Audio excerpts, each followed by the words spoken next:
ನಮ್ಮ ಕಥೆ ಇಷ್ಟವಾದರೆ ದಯವಿಟ್ಟು ಲೈಕ್ ಮತ್ತು ಶೇರ್ ಮಾಡಿ. ಮಲೆನಾಡಿನಲ್ಲಿ ಮಳೆ ಎಂದರೆ ಹೀಗೆ, ಹಿಡಿದರೆ ವಾರವಾದರೂ ಹೋಗುತ್ತಿರಲಿಲ್ಲ. ಅಂಗಳದ ತುಂಬೆಲ್ಲ ಪಾಚಿ, ಹಿತ್ತಲಲ್ಲಿ ಹೋಗಿ ಬರುವುದರೊಳಗೆ ಒಂದು ಸ್ನಾನವಾಗುವುದು ಸುಳ್ಳಲ್ಲ. ತಲೆಗೇನೋ ಕೊಡೆಯ ಆಸರೆ, ಆದರೆ ಸೀರೆಯನ್ನು ಗಿಡಗಳ ಮೇಲೆ ಕೂತ ನೀರು ನೆನೆಸಿಬಿಡುತ್ತಿದ್ದುವು. ಹಿತ್ತಲಲ್ಲಿ ಸಿಕ್ಕ ಜಾಜಿ, ಮಲ್ಲಿಗೆ, ಗುಲಾಬಿ, ದಾಸವಾಳ, ಶಂಖಪುಷ್ಪ, ನಂಜುಬಟ್ಟಳು ಹೀಗೆ ಹಲವಾರು ಹೂಗಳನ್ನು ಕೊಯ್ದು ಬಂದೆ. ಪ್ರತಿದಿನ ಬರುವಾಗ ಒಮ್ಮೆ ಗಿಡಗಳಿಗೆ, ಮಳೆಗೆ ಹಿಡಿಶಾಪ ಹಾಕುತ್ತಿದ್ದೆ. ಒಂದು ಗಂಟೆಯಾದರೂ ಒಳಹು ಕೊಡಬಾರದೆ.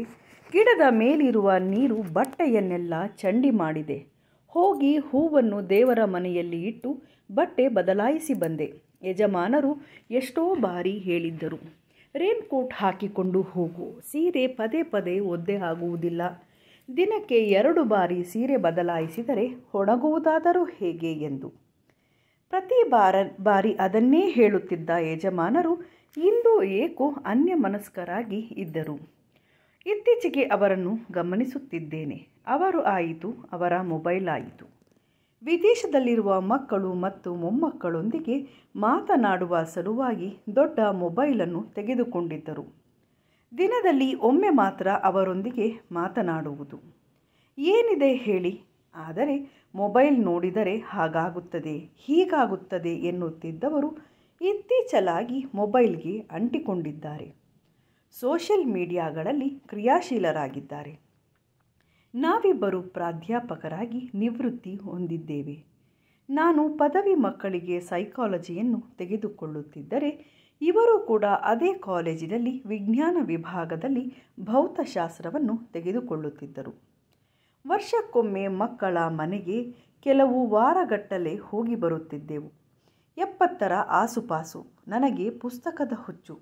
ನಮ್ಮ ಯಜಮಾನರು ಕೂಡ ಪುಸ್ತಕವನ್ನು ಓದುತ್ತಿದ್ದರು. ಯಾವಾಗ ಈ ಮೊಬೈಲ್ ಚಟಕ್ಕೆ ಬಿದ್ದರೋ ಪುಸ್ತಕ ಓದುವ ಸಮಯ ಬರುತ್ತಾ ಕಡಿಮೆಯಾಯಿತು. ಈ 3 ವರ್ಷಗಳಲ್ಲಿ ಮೊಬೈಲನ್ನು 3 ಬಾರಿ ರೀಚಾರ್ಜ್ ಮಾಡುವುದರಲ್ಲಿ ಅವರ ಸಮಯ ವ್ಯರ್ಥವಾಗುತ್ತದೆ ಎಂದರೆ ನೀವೇ ಯೋಚಿಸಿ ಎಷ್ಟು ಮೊಬೈಲ್ ಚಟಕ್ಕೆ ಬಿದ್ದಿದ್ದಾರೆ. ನನ್ನ ಮೊಬೈಲನ್ನು ಒಮ್ಮೆ ರೀಚಾರ್ಜ್ ಮಾಡಿದರೆ 4 ದಿನ ಬರುವುದು. ನಿವೃತ್ತಿ ಹೊಂದಿದ ಹೊಸತರಲ್ಲಿ ಇಬ್ಬರು ವಿವಿಧ ಪ್ರೇಕ್ಷಣೀಯ ಸ್ಥಳಗಳಿಗೆ ಎಂದು 2 ವರ್ಷ ಸುತ್ತಿದ್ದೆವು.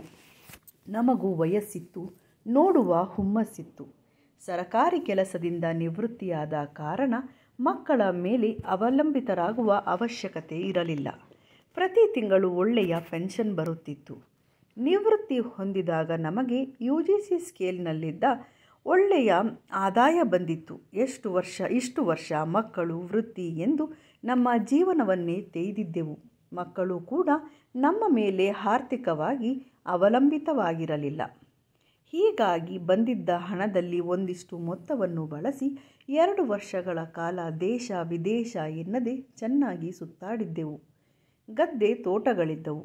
ಅದರಲ್ಲಿ ತರಕಾರಿ, ವಾಣಿಜ್ಯ ಬೆಳೆಗಳಾದ ಎಲೆ, ಮೆಣಸು, ಅಡಿಕೆ ಎಲ್ಲವನ್ನೂ ಬೆಳೆಸಿದೆವು. ಒಳ್ಳೆಯ ಆದಾಯವಿರುವ ಅನುಕೂಲಸ್ಥರು. ಆದರೆ ಈಗ 3 ವರ್ಷದಿಂದ ಗಮನಿಸುತ್ತಿದ್ದೇನೆ, ನಮ್ಮ ಯಜಮಾನರು ಮೊಬೈಲ್ಗೆ ಅಂಟಿಕೊಂಡಿರುತ್ತಾರೆ. ಮನೆಯಲ್ಲಿ ಇರುವ ಇಬ್ಬರೇ ನಾವು. ಅವರಿಗೆ ನನ್ನೊಟ್ಟಿಗೆ ಮಾತನಾಡಲು ಸಮಯವಿಲ್ಲ. ಮೊದಲೆಲ್ಲ ಗೊಣಗುತ್ತಾ ಮೊಬೈಲನ್ನು ಎತ್ತಿಡಿಸಿ ಊಟಕ್ಕೆ ಕೂತಾಗ ಮೊಬೈಲ್ ಮುಟ್ಟಬಾರದು ಎಂದು ತಾಕೀತು ಮಾಡುತ್ತಿದ್ದೆ. 1 ವರ್ಷದಿಂದ ಮೊಬೈಲ್ ಎಷ್ಟು ನೋಡುತ್ತೀರಿ ಎಂದು ಕೇಳಿದರೆ, ಫ್ರೆಂಡ್ಸ್ ಜೊತೆ ಚಾಟ್ ಮಾಡುತ್ತೇನೆ, ಹಾಗೆ ಹೀಗೆ ಎಂದು ಬಾಯಿ ಮುಚ್ಚಿಸುತ್ತಿದ್ದರು. ನನಗೆ ಮೊಬೈಲ್ ಆಗಲಿ ಟಿವಿಯ ಬಗ್ಗೆ ಆಗಲಿ ಒಲವಿರಲಿಲ್ಲ. ಟಿವಿ ಧೂಳು ಹಿಡಿದು ಎಷ್ಟೋ ದಿನವಾಗಿತ್ತು. ಮನೆಗೆ ಯಾರಾದರೂ ನೆಂಟರು ಬಂದರೆ ಅವರು ನೋಡ ಬಯಸಿದ್ದರೆ ಹಾಕುತ್ತಿದ್ದೆವು ಅಷ್ಟೇ. ಹಾಗಾಗಿ ಡಿಶನ್ನು ನಾನು ರೀಚಾರ್ಜ್ ಮಾಡುತ್ತಿರಲಿಲ್ಲ. ಮೊಬೈಲಿಂದ ಪೋರ್ಟ್ ಮಾಡಿಕೊಂಡು ಇವರೇ ಹಾಕುತ್ತಿದ್ದರು. ವಯಸ್ಸಾದ ಮೇಲೆ ಮನಸ್ಸು ಮತ್ತೆ ಮಗುವಿನಂತೆ. ಈ ವಯಸ್ಸಿನಲ್ಲಿ ಇವರನ್ನು ತಿದ್ದುವುದು ಸಾಧ್ಯವಿರಲಿಲ್ಲ. ನಾನು ಹೇಳುವುದನ್ನೇ ಬಿಟ್ಟಿದ್ದೆ. ಖಂಡಿತವಾಗಲೂ ಬೇಸರವಾಗುತ್ತಿತ್ತು. ಮೊದಲೆಲ್ಲ ಒಟ್ಟಿಗೆ ಕುಳಿತು ಆಸ್ವಾದಿಸುತ್ತಾ ಊಟ ಮಾಡುತ್ತಿದ್ದ ಯಜಮಾನರು ಒಂದಷ್ಟು ತಿಂದು ಹೋಗುತ್ತಿದ್ದರು. ಕೆಲವೊಂದು ಗೇಮ್ಸ್ಗಳನ್ನು ಕೂಡ ಆಡುತ್ತಿದ್ದರು. ನನಗೆ ಈಗ ಅರ್ಥವಾಯಿತು, ಮೊಬೈಲ್ ಗೀಳಿಗೆ ಬಿದ್ದ ಹದಿಹರೆಯದವರನ್ನು ಪೋಷಕರು ಹೇಗೆ ಸುಧಾರಿಸುತ್ತಾರೋ ಎಂದು. ಅದೃಷ್ಟವೋ ಏನೋ ನಾನು ಆ ವಯಸ್ಸು ದಾಟಿದ್ದಾಗಿದೆ. ಮಕ್ಕಳಿಗಾಗಿದ್ದರೆ 2 ಹೊಡೆದು ಬಿಡಬಹುದು. ಆದರೆ ಗಂಡನನ್ನು ಹೇಗೆ ಸರಿ ಮಾಡುವುದು? ನಮ್ಮಿಬ್ಬರಲ್ಲಿ ಅಹಂ ಇರಲಿಲ್ಲ. ಇಬ್ಬರು ವಿದ್ಯಾವಂತರೇ ಆದರೂ ಅಹಂ ಇರಲಿಲ್ಲ. ಮನೆ ಕೆಲಸಗಳಲ್ಲಿ ಅವರು ಹೇಗೆ ನನಗೆ ಸಹಾಯ ಮಾಡುತ್ತಿದ್ದರೋ ನಾನು ಕೂಡ ಆರ್ಥಿಕವಾಗಿ ಇಬ್ಬರು ಮನೆಯ ಖರ್ಚು ವೆಚ್ಚಗಳನ್ನು ಸರಿದೂಗಿಸುತ್ತಿದ್ದೆವು. ಮುಂದೆ ಯಾರಿಗಾದರೂ ಏನಾದರೂ ತೊಂದರೆ ಆಗಬಾರದೆಂದು ನಮ್ಮ email password, bank login password ಹಾಗೂ ATMನ ಪಾಸ್ವರ್ಡನ್ನು ಒಂದೇ ಇಟ್ಟಿದ್ದೆವು. ಇವರ ಮೊಬೈಲ್ಗೆ ಕರೆ ಬಂತು. ಇವರು ಸ್ನಾನ ಮಾಡುತ್ತಿದ್ದರು. ನಾನು ಉತ್ತರಿಸಲು ಹೋಗಿ ಫೋನ್ ತೆಗೆದುಕೊಂಡರೆ ಅತ್ತಲಿಂದ ಧ್ವನಿ ಬರಲಿಲ್ಲ, ಕೇಳಿಸುತ್ತಿಲ್ಲ. ಸ್ನೇಹಿತರು ಯಾರಾದರೂ ಇರಬಹುದು ಎಂದು ತಿರುಗಿ ಕರೆ ಮಾಡುವ ಎಂದು ಪಾಸ್ವರ್ಡ್ ಹಾಕಿದರೆ ಪಾಸ್ವರ್ಡ್ ಬದಲಾಗಿತ್ತು. ಏಕೆ ಪಾಸ್ವರ್ಡ್ ಬದಲಾಯಿಸಿದ್ದಾರೆ? ನನ್ನ ಫೋನ್ ಮತ್ತು ಇವರ ಫೋನ್ನ ಪಾಸ್ವರ್ಡ್ ಒಂದೇ ಅಲ್ಲವೇ ಎಂದು ಏನು ಮಾಡದೆ ಹಾಗೆ ಅಡುಗೆ ಮನೆ ಒಳಗೆ ಹೋದೆ.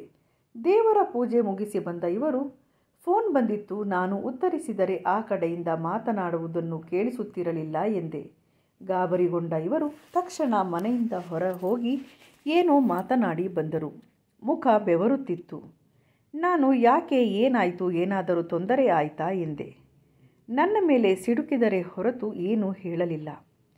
ಇತ್ತೀಚಿನ ವರ್ತನೆ ವಿಚಿತ್ರ ಎನಿಸಿತು. ನಮ್ಮಿಬ್ಬರಲ್ಲಿ ಒಳ್ಳೆಯ ಬಾಂಧವ್ಯವಿತ್ತು. ಇಬ್ಬರು ಸ್ನೇಹಿತರ ಹಾಗೆ ಇದ್ದವು. ಆದರೆ ಏಕೆ ಹೀಗೆ ನನ್ನ ಮೇಲೆ ಸಿಡುಕುತ್ತಿದ್ದಾರೆ ಅರ್ಥವಾಗಲಿಲ್ಲ. ಇರಲಿ, ಈಗ ಕೋಪಗೊಂಡಿದ್ದಾರೆ. ಶಾಂತವಾಗಿ ಸಮಯ ನೋಡಿ ಮಾತನಾಡೋಣ ಎಂದು ನನ್ನ ಮುಂದಿನ ಕೆಲಸಗಳಲ್ಲಿ ತೊಡಗಿಸಿಕೊಂಡೆ. ಸುಮಾರು 11ರ ಸಮಯಕ್ಕೆ ಒಟ್ಟಿಗೆ ಬಿಸಿ ಬಿಸಿ ಕಾಫಿ ಕುಡಿಯುವುದು ನಮ್ಮ ಅಭ್ಯಾಸ. ಕಾಫಿ ತೆಗೆದುಕೊಂಡು ರೂಮಿಗೆ ಹೋದೆ. ಅಲ್ಲಿ ಯಾಕೋ ತಲೆ ಮೇಲೆ ಕೈ ಹೊತ್ತು ಕೂತಿದ್ದರು. ಸೈಕಾಲಜಿ ಪ್ರಾಧ್ಯಾಪಕಿಯಾದ ನಾನು ಗ್ರಹಿಸಬಲ್ಲೆ ಏನೋ ತಪ್ಪಾಗಿದೆ ಎಂದು. ನನ್ನಿಂದ ಏನನ್ನೋ ಮುಚ್ಚಿಡುತ್ತಿದ್ದಾರೆ ಎಂದು. ಕಾಫಿಯನ್ನು ಕೊಟ್ಟೆ.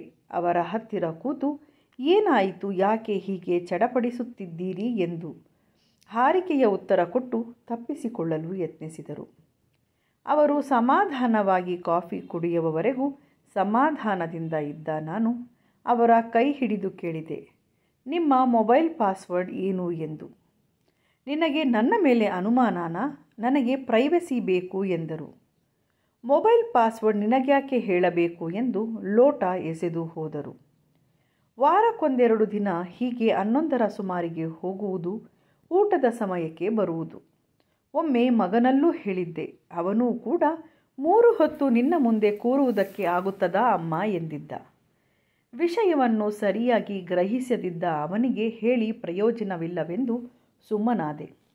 ನಾನು ಪತ್ತೆ ಮಾಡಲೇಬೇಕಿತ್ತು ಇವರ ಬದಲಾವಣೆಯ ಬಗ್ಗೆ. ಯಾಕೋ ಒಂದು ನಿಮಿಷ ಏನಾದರೂ ತೊಂದರೆಯಲ್ಲಿ ಸಿಲುಕಿಕೊಂಡಿದ್ದಾರಾ ಎಂದು ಮನಸ್ಸು ಅನುಮಾನಿಸಿತು. 1 ವಾರ ಹಾಗೇ ಬಿಟ್ಟೆ. ನನ್ನ ಬ್ಯಾಂಕ್ ಖಾತೆಯಿಂದ 5 ಲಕ್ಷ ಟ್ರಾನ್ಸ್ಫರ್ ಆಗಿರುವುದರ ಬಗ್ಗೆ ಮೆಸೇಜ್ ಬಂತು. ಯಾಕೆ, ಎಲ್ಲಿಗೆ ಟ್ರಾನ್ಸ್ಫರ್ ಆಗಿದ್ದು ಎಂದು ನೋಡಿದರೆ ನನ್ನ ಅಕೌಂಟ್ನಿಂದ ನಮ್ಮ ಯಜಮಾನರ ಅಕೌಂಟಿಗೆ. ತಕ್ಷಣ ಅವರಿಗೆ ಫೋನ್ ಮಾಡಿದರೆ ಉತ್ತರಿಸಿದವರು, ಇಲ್ಲ, ತುರ್ತಾಗಿ ಸ್ನೇಹಿತರು ಒಬ್ಬರಿಗೆ ಕೊಡಬೇಕಿತ್ತು, ತೆಗೆದುಕೊಂಡೆ ಎಂದರು. ನಮ್ಮಿಬ್ಬರಲ್ಲಿ ಸ್ವಾತಂತ್ರ್ಯವಿತ್ತು, ಸಮಾನತೆ ಇತ್ತು ಎಂದು ಒಬ್ಬರೊಬ್ಬರ ವಸ್ತುವನ್ನು ನಾವು ಕೇಳದೆ ಪಡೆಯುತ್ತಿರಲಿಲ್ಲ. ಇಂದು ಇಷ್ಟು ದೊಡ್ಡ ಮೊತ್ತವನ್ನು ನನ್ನಿಂದ ಟ್ರಾನ್ಸ್ಫರ್ ಮಾಡಿಕೊಳ್ಳುವ ಮೊದಲು ನನಗೆ ಏನೂ ಹೇಳಿರಲೇ ಇಲ್ಲ. ಸರಿ, ಏನೋ ತೊಂದರೆ ಎಂದು ಅರಿತ ನಾನು ನನ್ನ ಬ್ಯಾಂಕ್ಗಳ ಖಾತೆಯ ಪಾಸ್ವರ್ಡನ್ನು ಬದಲಾಯಿಸಿದೆ. ಮತ್ತೆ 1 ವಾರದಲ್ಲಿ ನನ್ನ ಗಂಡನಿಂದ ಹೊರಗೆ ಹೋಗಿದ್ದಾಗ ಕರೆ ಬಂತು. ತುರ್ತಾಗಿ ಹಣ ಟ್ರಾನ್ಸ್ಫರ್ ಮಾಡಬೇಕಾಗಿತ್ತು, ನಿನ್ನ ಬ್ಯಾಂಕ್ ಪಾಸ್ವರ್ಡ್ ಚೇಂಜ್ ಮಾಡಿದ್ದೀಯಾ ಎಂದು ಕೇಳಿದರು. ಹೌದು ಎಂದೆ. ಯಾಕೆ ಚೇಂಜ್ ಮಾಡಿದೆ, ನನಗೆ ದುಡ್ಡು ಬೇಕು ಎಂದರು. ಅದಕ್ಕೆ ನಾನು ಮನೆಗೆ ಬನ್ನಿ ಮಾತನಾಡೋಣ, ನಾನು ಕೊಡುವುದಿಲ್ಲ ಎಂದು ಹೇಳಿದೆ. ತಡವಾಗಿ ಮನೆಗೆ ಬಂದರು. ನನ್ನ ಮೇಲೆ ಕೂಗಾಡಿದರೆ ಹೊರತು ಯಾವುದಕ್ಕೂ ಉತ್ತರಿಸಲಿಲ್ಲ. ಸಂಜೆ ಕಾಫಿ ಕುಡಿಯುತ್ತಿದ್ದ ಸಮಯಕ್ಕೆ ಇವರಿಗೆ ಫೋನ್ ಬಂತು. ಮಾತನಾಡುತ್ತಾ ಬೆವರುತ್ತಾ ಇದ್ದ ಇವರಿಗೆ ಲಘು ಹೃದಯಾಘಾತವಾಯಿತು. ಹೆದರಿದ ನಾನು ಫ್ಯಾಮಿಲಿ ಡಾಕ್ಟರ್ಗೆ ಕರೆ ಮಾಡಿ ಆಸ್ಪತ್ರೆಗೆ ಸೇರಿಸಿದೆ. ಅನಾಮಿಕ ಸಂಖ್ಯೆಗಳಿಂದ ಇವರ ಫೋನ್ಗೆ ಕರೆಗಳು ಬರುತ್ತಿದ್ದವು. ಪಾಸ್ವರ್ಡ್ ತಿಳಿದಿರಲಿಲ್ಲ. ಅದೃಷ್ಟಕ್ಕೆ ಫಿಂಗರ್ ಪ್ರಿಂಟ್ ಆಕ್ಸೆಸ್ ಇತ್ತು. ಡಾಕ್ಟರ್ ಪರ್ಮಿಷನ್ ಪಡೆದು ಅವರ ಬೆರಳ ತುದಿಯಿಂದ ಮೊಬೈಲನ್ನು ಅನ್ಲಾಕ್ ಮಾಡಿ ಮೊದಲಿನಂತೆ ಪಾಸ್ವರ್ಡನ್ನು ನನ್ನ ಪಾಸ್ವರ್ಡ್ಗೆ ಬದಲಾಯಿಸಿಕೊಂಡೆ. ಇಂದು ಅವರು ಐಸಿಯುನಲ್ಲಿದ್ದ ಕಾರಣ ಯಾರೂ ಉಳಿದುಕೊಳ್ಳುವುದು ಬೇಡ, ಏನಾದರೂ ಎಮರ್ಜೆನ್ಸಿ ಇದ್ದರೆ ಕರೆಯುತ್ತೇವೆ ಎಂದು ನನ್ನನ್ನು ಮನೆಗೆ ಕಳುಹಿಸಿದರು. ಆಸ್ಪತ್ರೆ ಹತ್ತಿರದ ಸಂಬಂಧಿಕರದೇ ಆದ್ದರಿಂದ ಮನೆಗೆ ಬಂದೆ. ಸ್ನಾನ ಮಾಡಿ ಊಟ ಮಾಡಿದ ನಂತರ ಯಜಮಾನರ ಮೊಬೈಲ್ ಓಪನ್ ಮಾಡಿದರೆ ಕಣ್ಣಿಗೆ ಕತ್ತಲೆ ಕವಿದ ಹಾಗೆ ಆಯಿತು. ಬರೀ ಹೆಣ್ಣಿನ ನಗ್ನ ಚಿತ್ರಗಳು. ಭಗವಂತ, ಒಂದು ನಿಮಿಷ ಉಸಿರು ನಿಂತಂತಾಯಿತು. ವಾಟ್ಸ್ಯಾಪ್ ಚೆಕ್ ಮಾಡಿದರೆ ಯಾವುದ್ಯಾವುದೋ ಸಂಖ್ಯೆಗಳನ್ನು ಏನೇನೋ ಹೆಸರಿನಿಂದ ಸೇವ್ ಮಾಡಿಕೊಂಡಿದ್ದರು. ಬರೀ ನಗ್ನ ಚಿತ್ರಗಳು, ನೀಲಿ ಚಿತ್ರದ ವಿಡಿಯೋ ತುಣುಕುಗಳು. ಮುಂದೆ ನೋಡಲಾಗಲಿಲ್ಲ. ಸಮಸ್ಯೆಯ ಸೂಕ್ಷ್ಮತೆಯನ್ನು ನಾನು ಅರಿತೆ. ನಮ್ಮಿಬ್ಬರಲ್ಲಿ ಒಳ್ಳೆಯ ಅನ್ಯೋನ್ಯ ದಾಂಪತ್ಯ ಇತ್ತು, ಪ್ರೀತಿ ಇತ್ತು. ನನಗೆ ಎಲ್ಲೂ ಅನ್ನಿಸಲಿಲ್ಲ ಗಂಡನಿಗೆ ನನ್ನಿಂದ ಅವರು ಬಯಸಿದ್ದು ಸಿಗಲಿಲ್ಲವೋ ಏನೋ ಎಂದು. ಇನ್ನೊಂದು ಹೆಣ್ಣಿನ ಸಾಂಗತ್ಯವನ್ನು ಈ ವಯಸ್ಸಿನಲ್ಲಿ ಅವರು ಬಯಸುತ್ತಿದ್ದಾರೆ. ಅಬ್ಬಾ, ನೆನೆಸಿಕೊಂಡರೆ ಹೇಸಿಗೆ ಅನ್ನಿಸುತ್ತಿದೆ. ಮಕ್ಕಳಿಗೆ ತಿಳಿದರೆ ಏನು ಗತಿ ಎನಿಸಿತು. ಆದರೂ ಎಲ್ಲೋ ಒಳ ಮನಸ್ಸು ತಪ್ಪು ಮಾಡಿರಬಹುದು. ಕುತೂಹಲಕ್ಕೋ ಆಕರ್ಷಣೆಗೋ ಇರಲಿ ಎಂದು ಅವರ ಬ್ಯಾಂಕ್ ಖಾತೆಯನ್ನೆಲ್ಲ ಪರಿಶೀಲಿಸಲು ಮುಂದಾದೆ. ಪಾಸ್ವರ್ಡನ್ನು ರೀಸೆಟ್ ಮಾಡಿ ಎಲ್ಲವನ್ನು ಬದಲಾಯಿಸಿಕೊಂಡೆ. ಇವರ ಖಾತೆ ಪೂರ್ತಿ ಖಾಲಿ. ಲಕ್ಷಕ್ಕಿಂತ ಹೆಚ್ಚು ಪೆನ್ಷನ್ ಪಡೆಯುವ ಇವರ ಅಕೌಂಟ್ನಲ್ಲಿ ದುಡ್ಡೇ ಇಲ್ಲ. ಜೊತೆಗೆ ತೋಟದಿಂದ ಬರುವ ಆದಾಯ 20 ಲಕ್ಷಕ್ಕೂ ಹೆಚ್ಚಾಗಿರುತ್ತಿತ್ತು. ಆದರೆ ಖಾತೆಯಲ್ಲಿ 1 ರೂಪಾಯಿ ದುಡ್ಡಿಲ್ಲ. ಹೇಗೆ ಟ್ರಾನ್ಸ್ಫರ್ ಆಗಿದೆ ಎಂದು ನೋಡಿದರೆ ಈಗ 6 ತಿಂಗಳಿನಿಂದ ಯಾವುದೋ ಅಕೌಂಟ್ಗಳಿಗೆ ಸುರಿದಿದ್ದಾರೆ. ಮತ್ತೊಂದು ವಾಟ್ಸ್ಯಾಪ್ ಮೆಸೇಜ್ ಬಂತು. ಮತ್ತೊಂದು ಚಿತ್ರದ ವಿಡಿಯೋ ತುಣುಕು. ಅದರ ನಂಬರನ್ನು ಬ್ಲಾಕ್ ಮಾಡಿದೆ. ಇವರದೇ ನಗ್ನ ಚಿತ್ರ ಇನ್ನೊಂದು ನಂಬರಿಂದ ಮೆಸೇಜ್ ಬಂತು. ಇವರದೇ ನಗ್ನ ಚಿತ್ರ ಹೇಸಿಗೆ ಹುಟ್ಟಿಸಿತು. ಸದಾ ರೂಮನ್ನು ಬೋಲ್ಟ್ ಹಾಕಿ ಏನು ಮಾಡುತ್ತಿದ್ದರು ಎಂದು ಈಗ ಅರ್ಥವಾಯಿತು. ಇರಲಿ, ಮನೋವಿಕಾರಗಳು ಹೇಗೆ ತಮ್ಮ ಭಾವನೆಗಳನ್ನು ನಿರ್ವಹಿಸಲು ಸಾಧ್ಯವಿಲ್ಲವೋ ಹಾಗೆ ನಿವೃತ್ತಿ ಹೊಂದಿದ ಮೇಲೆ ಖಾಲಿ ಕುಳಿತ ಇವರು ಹೇಗೋ ಇಂತಹ ಕೆಟ್ಟ ಸುಳಿಯಲ್ಲಿ ಸಿಲುಕಿಕೊಂಡಿದ್ದಾರೆ. 4 ದಶಕಕ್ಕಿಂತ ಹೆಚ್ಚಾಗಿ ಇವರನ್ನು ಬಲ್ಲೆ. ಅನ್ಯೋನ್ಯ ದಾಂಪತ್ಯ ನಮ್ಮದು. ಇಂತಹ ಕಷ್ಟದ ಸಮಯದಲ್ಲಿ ಇವರನ್ನು ಬಿಟ್ಟು ಹೋದರೆ ದೇವರು ಖಂಡಿತ ಮೆಚ್ಚುವುದಿಲ್ಲ. 1 ನಿಮಿಷ ಕಣ್ಣು ಮುಚ್ಚಿ ಯೋಚಿಸಿದೆ. ಹೌದು, ಇದೊಂದು ಸೈಬರ್ ಕ್ರೈಮ್. ಅನಾಮಧೇಯ ಸಂಖ್ಯೆಗಳಲ್ಲಿ ಪ್ರಚೋದಕ ವಿಡಿಯೋ ಮತ್ತು ಚಿತ್ರಗಳನ್ನು ನೋಡಿ ಯಜಮಾನರು ಅವರದ್ದನ್ನು ಕೂಡ ಕಳುಹಿಸಿದ್ದರು. ಚಾಟ್ ಹಿಸ್ಟರಿ ನೋಡಿದರೆ ಅಸಹ್ಯ ಎನಿಸಿತು. ಮುಂದೆ ಇದಕ್ಕೆ ಪರಿಹಾರ ಮಾಡಲೇಬೇಕಲ್ಲ ಎನಿಸಿ ಮೊದಲು ಸೈಬರ್ ಕ್ರೈಮ್ ಸಹಾಯವಾಣಿಗೆ ಕರೆ ಮಾಡಿದೆ. ನಮ್ಮ ಯಜಮಾನರ ಮೊಬೈಲ್ ನಂಬರ್, ಅವರ ಇಮೇಲ್ ID ಪ್ರತಿಯೊಂದನ್ನು ಕೊಟ್ಟು ಇರುವ ವಿಷಯವನ್ನು ವಿಸ್ತಾರವಾಗಿ ಹೇಳಿ ಅವರಿಗೆ ಈಗ ಹೃದಯಘಾತವಾಗಿರುವುದನ್ನು ತಿಳಿಸಿದೆ. ಆ ವಿಡಿಯೋ ಚಿತ್ರಗಳು ಪ್ರತಿಯೊಂದನ್ನು ಕೊಟ್ಟು ಬ್ಯಾಂಕ್ ಖಾತೆಗಳನ್ನು ಕೂಡ ಕೊಟ್ಟೆ. ಅತ್ತಲಿಂದ ಹೆದರಬೇಡಿ, ನಾವಿದ್ದೇವೆ ಎನ್ನುವ ಸಾಂತ್ವನದ ನುಡಿ ಎಷ್ಟೋ ಸಮಾಧಾನ ತಂದುಕೊಟ್ಟಿತು. ರಾತ್ರಿ ಮಗ ಫೋನ್ ಮಾಡಿದ್ದ. ವಿಷಯ ತಿಳಿಸಿ ಈಗ ಆರಾಮಾಗಿದ್ದಾರೆ ಎಂದೆ. ಎಂದಿನಂತೆ ಬೆಳಗ್ಗೆ ಆಸ್ಪತ್ರೆಗೆ ಹೋದಾಗ ಡಾಕ್ಟರ್ ಬಂದ ಮೇಲೆ ಅವರನ್ನು ವಾರ್ಡ್ಗೆ ಶಿಫ್ಟ್ ಮಾಡಿದರು. ಅವರು ಕೇಳಿದ ಮೊದಲನೇ ಪ್ರಶ್ನೆ ಎಂದರೆ ನನ್ನ ಮೊಬೈಲ್ ಎಲ್ಲಿ ಎಂದು. ಅದಕ್ಕೆ ನಾನೆಂದೆ, ಆಸ್ಪತ್ರೆಗೆ ಶಿಫ್ಟ್ ಮಾಡುವ ಗಡಿಬಿಡಿಯ ಧಾವಂತದಲ್ಲಿ ಮನೆಯಲ್ಲಿಟ್ಟಿದ್ದೇನೆ, ಸ್ವಿಚ್ ಆಫ್ ಆಗಿದೆ ಎಂದೆ. ನಾಳೆ ತೆಗೆದುಕೊಂಡು ಬಾ ಎಂದರು. ಕೋಪದಿಂದಲೇ ಹೇಳಿದೆ, ಮನೆಗೆ ಬರುವವರೆಗೂ ಮೊಬೈಲ್ ಇಲ್ಲ ಎಂದು. ಅವರು ಸುಮ್ಮನಾದರು. ಮುಂದಿನ ವಾರ ಮನೆಗೆ ಬಂದಾಗ ಚಾರ್ಜ್ ಮಾಡಿದ್ದ ಮೊಬೈಲ್ ನೋಡಿದರು. ಆದರೆ ಓಪನ್ ಮಾಡಲು ಸಾಧ್ಯವಿರಲಿಲ್ಲ. ನನಗೆ ಪಾಸ್ವರ್ಡ್ ಕೇಳಿದರು. ಯಾಕೆ ಫೋನ್ ಓಪನ್ ಆಗುತ್ತಿಲ್ಲ ಎಂದು. ನಾನು ಅವರಿಗೆ ಹೇಳಿದೆ, ನಿಮ್ಮ ಮೊಬೈಲನ್ನು ಸಂಪೂರ್ಣ ನೋಡಿದ್ದೇನೆ ಎಂದು. ಅಲ್ಲಿಂದ ಎದ್ದು ಹೋದೆ. ಜೋರಾಗಿ ಮಳೆ ಬರುತ್ತಿತ್ತು. ಅಂಗಳದಲ್ಲಿ ಮಳೆಯಲ್ಲಿ ನೆನೆಯುತ್ತಾ ಹೋಗಿ ಕೂತೆ. ಕಣ್ಣೀರು ಮಳೆ ಒಂದಕ್ಕೊಂದು ಬೆರೆತು ಹೋಯಿತು. ಸ್ವಲ್ಪ ಸಮಯದ ಮೇಲೆ ಯಾರೋ ಭುಜದ ಮೇಲೆ ಕೈ ಇಟ್ಟರು. ನೋಡಿದರೆ ಇವರು ಛತ್ರಿ ಹಿಡಿದು ಬಂದಿದ್ದರು. ಕಣ್ಣಿನಲ್ಲಿ ಪಶ್ಚಾತ್ತಾಪವಿತ್ತು. ಬಟ್ಟೆ ಬದಲಾಯಿಸಿಕೋ, ನನ್ನಿಂದ ತಪ್ಪಾಗಿದೆ, ನಿನ್ನೊಟ್ಟಿಗೆ ಕೆಲವು ವಿಷಯಗಳನ್ನು ಹೇಳಬೇಕು ಎಂದರು. ಅತ್ತು ಹಗುರಾಗಿದ್ದ ನಾನು ಬಟ್ಟೆ ಬದಲಾಯಿಸಿಕೊಂಡು ಬಂದೆ. ಅಷ್ಟರಲ್ಲಿ ಕಾಫಿ ಮಾಡಿದ್ದ ಇವರು ನನಗೂ ಕಾಫಿ ಕೊಟ್ಟು ಹೇಳಿದರು. ಹೇಗೆ ಒಂದು ಗೇಮ್ ಆಡುತ್ತಿರುವಾಗ ಯಾವುದೋ ಲಿಂಕ್ ಬಂದಿತ್ತು. ಆಕಸ್ಮಿಕವಾಗಿ ಹೊತ್ತಿದೆ. ಕೆಲವೊಂದು ನಗ್ನ ಚಿತ್ರಗಳು ಇದ್ದವು. ಪುರುಷ ಸಹಜ ಆಸೆ ಏನು ಎಂದು ಅವುಗಳ ಲಿಂಕನ್ನು ತೆರೆದೆ. ಯಾರೋ ಒಬ್ಬರು ನನ್ನೊಟ್ಟಿಗೆ ಮೆಸೇಜ್ ಕಳಿಸಿದ್ದರು. ಇರಲಿ, ಮೆಸೇಜ್ ಮಾಡಿದರೆ ತಪ್ಪೇನು, ರಿಪ್ಲೈ ಮಾಡಿದೆ. ಹೀಗೆ ಪರಿಚಯ ಹೇಳಿಕೊಂಡರು. ಅದು ಹಾಗೆ ಮುಂದುವರೆಯಿತು. ನೀನು ನಿಜವಾದ ಹುಡುಗಿಯಲ್ಲ, ಬೇರೆ ಯಾರೋ ಇರಬೇಕು ಎಂದಾಗ, ಇಲ್ಲ ನೋಡು ಎಂದು ತನ್ನ ನಗ್ನ ಚಿತ್ರಗಳನ್ನು ಕಳುಹಿಸಿದಳು. ನಾನು ಆ ಸುಳಿಯಲ್ಲಿ ಸಿಲುಕಿ ಹಾಕಿಕೊಂಡಿದ್ದೆ. ಏನೋ ಕಷ್ಟ, ಅದು ಇದು ಹೇಳಿ ಸ್ವಲ್ಪ ದುಡ್ಡು ಕೇಳುತ್ತಿದ್ದಳು. ಕೊಟ್ಟೆ. ಫೋನ್ ಮಾಡುತ್ತಿದ್ದಳು. ಆ ಮಾದಕ ಧ್ವನಿಗೆ ಮರುಳಾದೆ. ಒಂದು ದಿನ ಹೆಚ್ಚಿನ ದುಡ್ಡಿಗೆ ಬೇಡಿಕೆ ಬಂತು. ಕೊಡಲು ಸಾಧ್ಯವಿಲ್ಲವೆಂದಾಗ ಇತರ ನನ್ನ ಕೆಲವು ಫೋಟೋಗಳನ್ನು ಸಂಗ್ರಹಿಸಿ ಅವರಿಗೆ ಬೇಕಾದ ಹಾಗೆ ಎಡಿಟ್ ಮಾಡಿ ಅಸಹ್ಯ ಫೋಟೋಗಳನ್ನು ಮಾಡಿದ್ದರು. ಹೆದರಿ ಅವರು ಕೇಳಿದಷ್ಟು ದುಡ್ಡು ಕೊಟ್ಟು ಆ ಫೋಟೋಗಳನ್ನು ಪಡೆದೆ. ಮೂರ್ಖ ನಾನು. ಅದಕ್ಕಿಂತ ವಿಚಿತ್ರ ಫೋಟೋಗಳನ್ನು ಮತ್ತೆ ಕಳುಹಿಸಿದರು. ಹೀಗೆ ಅವರ ಬ್ಲಾಕ್ ಮೇಲ್ ಮುಂದುವರೆಯಿತು. ಖಾತೆಯಲ್ಲಿದ್ದ 60 ಲಕ್ಷಕ್ಕೂ ಅಧಿಕ ದುಡ್ಡನ್ನು ಕಳಿಸಿದ್ದೇನೆ. ನಿನ್ನಿಂದಲೂ 5 ಲಕ್ಷ ತೆಗೆದುಕೊಂಡಿದ್ದೇನೆ. ಈಗ 1 ಕೋಟಿಯ ಬೇಡಿಕೆ ಇಟ್ಟಿದ್ದಾರೆ. ನನಗೆ ಭಯವಾಯಿತು ಎಂದು ನನ್ನ ಕೈ ಹಿಡಿದು ಕಣ್ಣೀರು ಹಾಕಿದರು. ನನ್ನದು ತಪ್ಪಾಯಿತು, ಕ್ಷಮಿಸು. 1-2 ಬಾರಿ ಮಾತನಾಡಿದ್ದೇನೆ, ಚಾಟ್ ಮಾಡಿದ್ದೇನೆ, ಇನ್ನೇನ್ನೂ ಮಾಡಿಲ್ಲ ವಿಶಾಲು ಎಂದು ಅತ್ತರು. ಹೆಣ್ಣು ಹೊನ್ನು ಮಣ್ಣು ಯಾರಲ್ಲಿ ಎಂತಹ ಕೆಲಸವನ್ನಾದರೂ ಮಾಡಿಸುತ್ತದೆ. ತಪ್ಪು ಆಗಿ ಹೋಗಿದೆ. ಈಗ ದೊಡ್ಡದು ಮಾಡಿದರೆ ಇವರನ್ನು ಕಳೆದುಕೊಳ್ಳಬೇಕಾಗುತ್ತದೆ. ಇವರ ಪಶ್ಚಾತ್ತಾಪ ತುಂಬಿದ ಮಾತಿಗೆ ಕರಗಿದೆ. ಅವರಿಗೆ ವಿಷಯ ತಿಳಿಸಿದೆ. ನಾನು ಎಲ್ಲವನ್ನೂ ನೋಡಿದ್ದೆ. ಈಗಾಗಲೇ ಸೈಬರ್ ಕ್ರೈಮ್ ಸಹಾಯವಾಣಿಗೆ ಕರೆ ಮಾಡಿ ವಿಷಯವೆಲ್ಲ ತಿಳಿಸಿದ್ದೇನೆ. ನಾಳೆ ಪೊಲೀಸ್ ಸ್ಟೇಷನ್ಗೆ ಹೋಗಿ ಬರೋಣ. ಇಲ್ಲವೆಂದರೆ ಇನ್ನೂ ಹೆಚ್ಚಿನ ದುಡ್ಡನ್ನು ಮತ್ತು ಕಳೆದುಕೊಳ್ಳುವುದು ಖಂಡಿತ.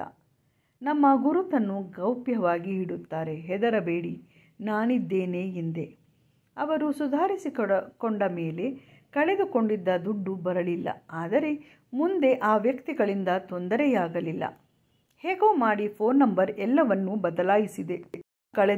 ಕಳೆದು ವರ್ಷವಾಗುತ್ತಾ ಬಂತು. ಈಗ ನಮ್ಮ ಯಜಮಾನರು ಮತ್ತೆ ಹಳೆಯ ಜೀವನಕ್ಕೆ ಬಂದಿದ್ದಾರೆ. ಉತ್ಸಾಹದ ಚಿಲುಮೆಯಾಗಿ ಖುಷಿಯಿಂದ ಮನೆಯಲ್ಲಿ ಓಡಾಡಿಕೊಂಡು ಆರಾಮವಾಗಿದ್ದಾರೆ. ಸಂಧ್ಯಾಕಾಲದಲ್ಲಿ ನೆಮ್ಮದಿಯಾಗಿ ಬದುಕುವುದು ಎಲ್ಲರೂ ಬಯಸುವ ದೊಡ್ಡ ವರ. ಕೊನೆಗೂ ಅದು ನಮಗೆ ಲಭಿಸಿತು. ಶುಭವಾಗಲಿ. ಸ್ನೇಹಿತರೆ, ನಿಮಗೆ ನಮ್ಮ ಕಥೆ ಇಷ್ಟವಾದರೆ ದಯವಿಟ್ಟು ಲೈಕ್ ಮತ್ತು ಶೇರ್ ಮಾಡಿ. ನೀವಿನ್ನೂ ನಮ್ಮ ಚಾನಲನ್ನು ಸಬ್ಸ್ಕ್ರೈಬ್ ಮಾಡಿಕೊಳ್ಳದಿದ್ದರೆ ದಯಮಾಡಿ ಚಾನಲನ್ನು ಸಬ್ಸ್ಕ್ರೈಬ್ ಮಾಡಿ ನಮ್ಮನ್ನು ಪ್ರೋತ್ಸಾಹಿಸಬೇಕಾಗಿ ಕೇಳುತ್ತೇವೆ. ದಯವಿಟ್ಟು ಸೈಬರ್ ಕ್ರೈಮ್ ಸುಳಿಯಲ್ಲಿ ಸಿಲುಕಿಕೊಳ್ಳಬೇಡಿ. ಇದೊಂದು ಮಹಾನ್ ಜಾಲ. ಮನೆಯಲ್ಲಿ ಯಾರಾದರೂ ಸಿಲುಕಿದ್ದರೆ ಅವರಿಗೆ ಮಾನಸಿಕ ಸ್ಥೈರ್ಯವನ್ನು ಕೊಟ್ಟು ಮುಂದೆ ತೆಗೆದುಕೊಳ್ಳಬೇಕಾದ ಹೆಜ್ಜೆಯ ಬಗ್ಗೆ ತಿಳಿಸಿಕೊಡಿ. ಎಲ್ಲರೂ ಸೇರಿ ಸೈಬರ್ ಅಪರಾಧಿಗಳ ವಿರುದ್ಧ ಹೋರಾಡೋಣ. ಇಲ್ಲವೆಂದರೆ ಎಷ್ಟೋ ಅಮಾಯಕ ಜೀವಗಳನ್ನು ಕಳೆದುಕೊಂಡಿದ್ದೇವೆ ಹಾಗೂ ಕಷ್ಟಪಟ್ಟು ಬೆವರು ಸುರಿಸಿ ಹಣವನ್ನೂ ಕೂಡ. ಸೈಬರ್ ಅಪರಾಧಿಗಳ ಬಗ್ಗೆ ಎಚ್ಚರವಿರಲಿ.